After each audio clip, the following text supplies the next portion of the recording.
Cinema వచ్చిందబ్బా. Bombayla Dharavi బస్తీ సుట్టే నడుస్తుంది కథంతా.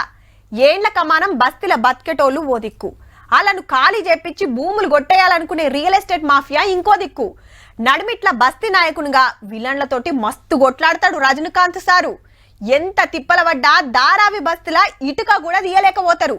అది సినిమాలా, మరి బయట ఏమైతుందంటే ఏదో బాక్స్ తెచ్చి టేబుల్ మీద పెట్టంగానే రాహుల్ సారు బట్ట గుంజేసిండు. అర్రే లాకర్ ఏక్ హైతో సేఫ్ హై అని రాసింది. రైట్, ఇక తెరుస్తుండు. లోపటేముందో చూద్దాని ఏవో పోస్టర్లు తీస్తాండు. అర్రే ప్రధానితో అదాని. ఇంకో పోస్టర్ బొంబాయిలా దారావి మ్యాప్. 1 लाख करोड़ रुपए का धंधा चल रहा है। ये आप देखिए हमारे प्रधानमंत्री जी और अदानी जी एक साथ खड़े हैं, एक है।